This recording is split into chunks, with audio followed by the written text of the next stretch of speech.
Welcome to The Read Along, a mini book club for your ears. I'm your host, Scott. I'm your other host, Anita. And join us on a journey through a good book, one chapter at a time.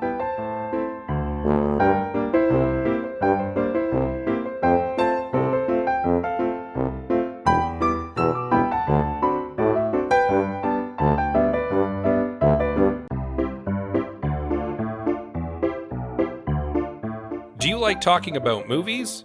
Do you like talking about mediocre movies? Do you like talking about how you could have fixed mediocre movies?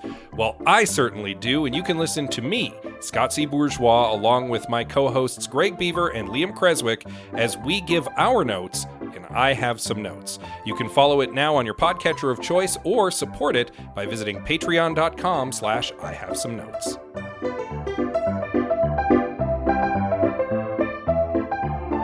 You didn't hear it just a moment ago, but my computer just alerted me that it needed to download a few updates, and it came through the recording device, and it just completely threw both of us. We both just kind of stared at it for a second like, oh no, what do we do? Yeah, that was unusual.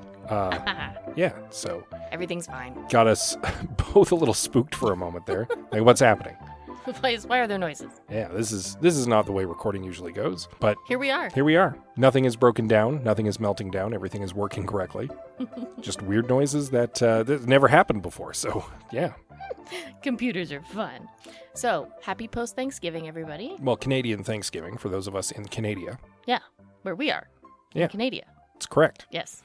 Yeah, because for any of our American listeners, you have your Thanksgiving too late. Agreed. Too close to Christmas. Way too close to Christmas. Far too late in the season. season. Spread that out a little bit. Yeah, it's supposed to be a harvest celebration. You don't pull in the harvest in November. That's too late. That's too late. Well, at least it's too late up here. Certainly, because it's snow on the ground. Yeah, it's cold by then. Yeah. Here in Canada, that does make for the best month, the month of October. Agreed. Because you get your Thanksgiving in there, you get your Halloween in there. Mm-hmm. It's a wonderful month, though. Month of October. The best. If anybody else had a feasty holiday, congratulations. We wish you a happy feasty holiday. Absolutely. Yeah. We ate very well, for the record. Yeah, we attended both families' Thanksgivings this year. Yes. Because they were on different days. Yep. We got some extra feasting in. As you do. And we were both very full of turkey. Yeah. Scott was very pleased to get 2 turkey dinners. I'm always very pleased to get 2 turkey dinners. It's his favorite part. I like turkey, but I think the reason that I like turkey so much is because it's a rare treat. You only get it a couple times a year. It's true. And Scott also likes to double it up. He appreciates getting 2 like back-to-back turkey dinners. Yeah. And then spreading it out again. Yeah, the next one. This and the next turkey dinner. Next time I'm getting turkey is probably Christmas. Yeah, probably. So you have to wait like 2 whole months. Exactly. And a bit even. Indeed. And this is after the long drought over summer. Yeah. The turkey drought. This is also, certainly in Canada, this is also the week where the eggnog window cracks open. Yes. Just a little bit. For like a couple days over Thanksgiving, eggnog is available, and then it's gone again. Until closer to Christmas. Yep. So if you want to get in on that early eggnog, you have to jump through that window when the cracks open. Mm-hmm. And I've got some eggnog. I know. It's been on the grocery list for 2 weeks, waiting for it to be available. Yep. Scott's like, you will buy the eggnog. I'm like, yes, I know. I like my eggnog. It's a treat. And I think, again, it's the exact same reason I like turkey so much, because it is a rare treat. You don't get it all the time. If I got it all the time, I probably wouldn't like it as much. It wouldn't be special. Exactly. We should talk about our book. Probably. We are thankful for you being here, dear listener. Let's talk about a book. Okay. Well, we'll start with a brief recap of our previous chapter in which Prince Philip was black affronted. Jings, he was black affronted. By the fact that MI5 had gone around him to question his valet and was like, you need to step in and do something and shut this down. You need to fire that guy to Antarctica tomorrow. And the Queen was like, calm down. I've got this. Take a breath. I'm having a meeting with him tomorrow. And that is exactly where we pick up as we move into chapter 26 of The Windsor Knot by S.J. Bennett.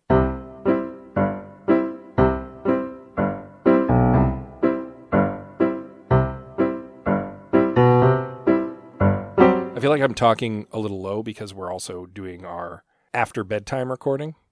Because of the long weekend, because of Thanksgiving, we couldn't record during the day.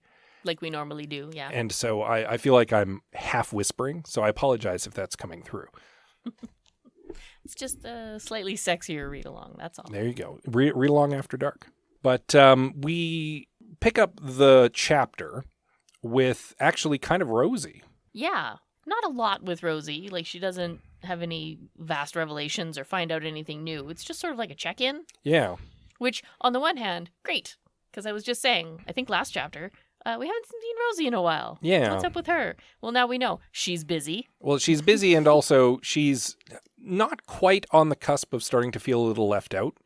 Because she was involved in the early part of the investigation, and then McLaughlin kind of took over. Well, yeah, because he can do some sleuthing that Rosie can't. But really can't. Plain and simple. Partly because he's retired, so he has the time to go and do this stuff. And partly because sleuthing is not actually Rosie's job. No, not per really. se. Like, she's busy. She's the assistant to the personal secretary. Like, she's got lots of stuff to do. Yeah, no, she's not the assistant to the personal secretary. She's the assistant personal secretary. Yeah, sorry. I said that wrong way around. Yeah. So she's been feeling a little left out, but at the same time, she kind of recognizes what you were saying, that, like, she has a job to do and that's not her job. And the Queen seems to be pleased with the progress that's been made, which is good. Yes. But Rosie also hasn't been able, because she hasn't been able to, like, sit down and just ask the Queen, okay, what's up? Where does this connect? How does this talk work? me through it. She's like, I don't quite understand how this all lines up. But she's kind of hit on the broad outline of what we've hit on, that Anita Moody was somehow, or for some reason, impersonating Rachel Stiles the night of the dine-and-sleep. And also that she's connected to Brodsky somehow. Yes, but she can't quite piece together how. And she's even like, was Brodsky in on it? Like, is there something going on there? Yeah, is he actually a spy? Who knows? She did confirm one thing, though. What's that? Rachel Stiles did not wear contact lenses. Right. Yes. At least the real Rachel Stiles didn't. How do we know which Rachel Stiles we're talking about, though? Well, we don't know. But the important thing is that the excuse given, oh, I've dropped my contact lens, was false. Yeah. It was either a tell that it was the wrong woman, or it was a blatant lie to explain why she was interacting with Brodsky. We did say it kind of felt like a flimsy excuse, The right? flimsiest excuse. Right.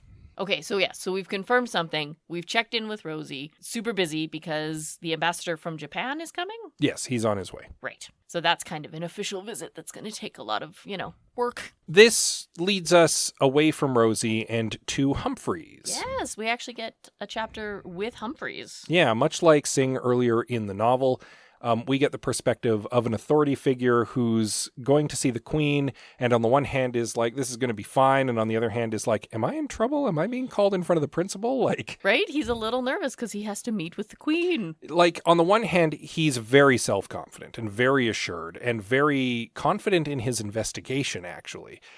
But on the other hand, he recognizes that there's been no progress. Mm-hmm. And it's because he's barking up all the wrong trees. Yes. And he's worried that the Queen is upset about that. The problem is he's so married to this idea that it was like... that it was an agent of Vladimir Putin. Yeah, exactly. He's so married to that idea that he can't see the other avenues that he's not exploring, right? He'll continue to bark up this tree because he's convinced that it's the right one, ignoring the fact that it's not.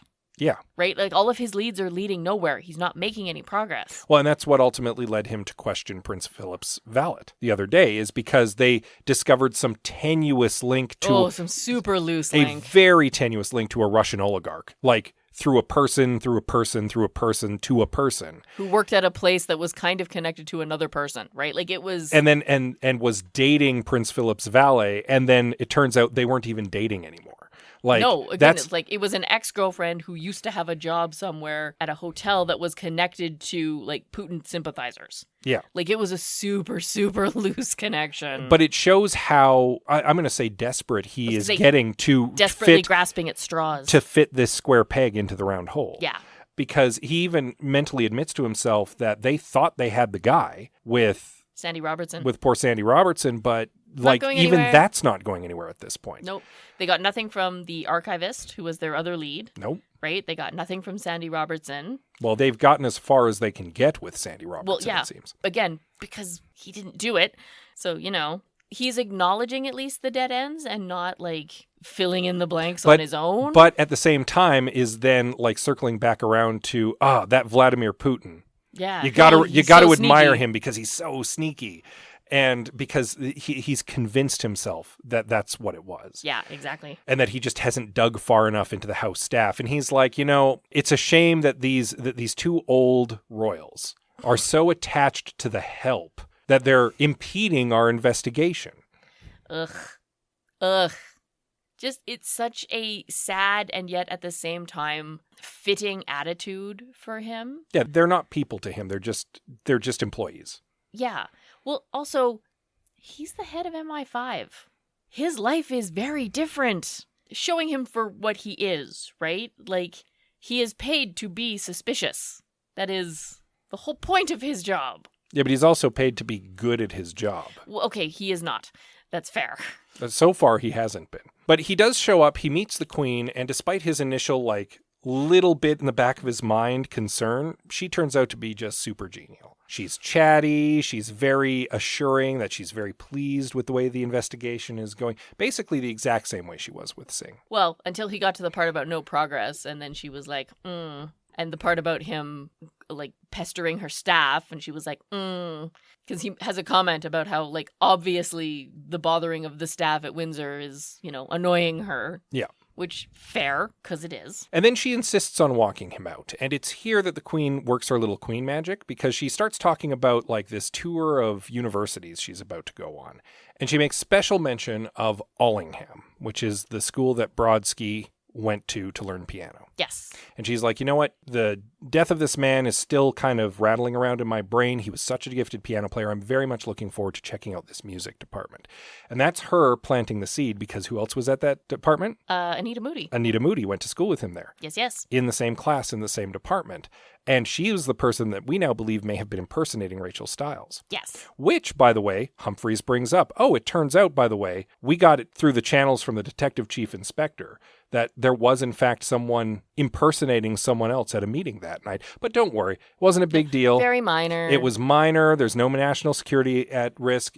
Just a weird coincidence. And then I clenched my jaw a little. Yeah, it's interesting that is a weird coincidence, but the fact that Sandy Robertson had the same underwear, which he had purchased for his daughter, was not a coincidence. No, not at all. That was a definitive clue that something was up. But the fact that there was literally someone impersonating someone else in the castle that night who had slipped by security, not a big deal. Well, not worth checking into. Yeah, don't worry your pretty little head about it, Your Majesty. Yeah. Ugh. But she does point him in the direction of Anita Moody here, and that's her working her magic. Here's what I'm worried about. I'm worried that Humphreys is too narrow of sight to take that seed and do anything with it. Well, I'm worried he's going to disregard the queen. You think that he's so fixated on his idea of what the solution must be that he's willing to disregard other evidence? Yep. Outright? That she's not actually going to inspire him to make a connection by simply mentioning something to put in his brain? Well, after the meeting, he gets told that there's some interesting CCTV footage he should check out. So yes, maybe it's all coming together. Maybe he will be presented with evidence that he can't just discount as a weird coincidence. I hope so. Also, if Humphrey gets the hero credit for this, I'm gonna be mad. I'm gonna be mad. Well, he's like, haha, I solved it. Aren't I brilliant? Well, Detective Chief Inspector Strong and the Commissioner Singh should probably get the most credit for it. Agreed. Even though anyone but Humphreys. Even though really the Queen and Rosie and McLaughlin should be getting the actual credit for it, but they're not in it for the credit. That's not what they're doing this for. Not in it for the credit. The Queen, I think the Queen gets pleasure out of this. It's an exciting thing for her to do. She likes solving mysteries. Yeah. Also, I mean, solving a murder is a good thing to do. One would argue. Yes. Yeah. One would. It's my bad British accent. Right. So that's kind of where we end off. Another shortish chapter of the Queen just kind of sprinkling her magic, her Queen magic. I really hope the whole book is the rest of this. Just the Queen planting little seeds. And watching it all kind of come together in the end. Like I talked about before. I just want the whole rest of this book to be I'm just going to plant this here, and I'm just going to plant this here, and then watch the whole thing just magically come together. That's certainly the way it's pointing right now. I am looking forward to that. We'll have to see if that trend continues as we move into chapter 27, which you're going to want to read up on in time for next week. Yes. In the meantime, as always, you can give us a little rating and a review on the podcatcher of your choice. We appreciate those. We really do. Yep. We also like to interact with you via social media. Absolutely. We are on the app formerly known as Twitter and currently known as X, Facebook, Instagram, and Goodreads. We are at the Read Along on most of those. Yeah, if I haven't replied to you because you have sent us something lately, some of those older legacy social media sites aren't as good at notifying you when you get replies and tweets as they used to. Yeah, it's true. So, if I've missed something, I do apologize, but I do try to interact with people when they interact with us. Yes, we do.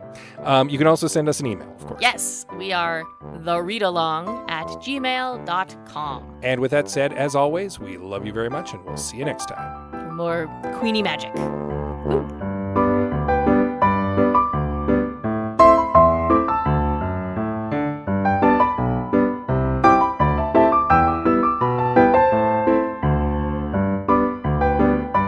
Thank you for joining us on The Read Along with your hosts, Anita and Scott Bourgeois. All Read Along music is by Kevin MacLeod at Incompetech.com. Cover art is by Aaron Beaver. Be sure to join us on Twitter, Instagram, and Facebook at The Read Along, and check out our group on Goodreads.com.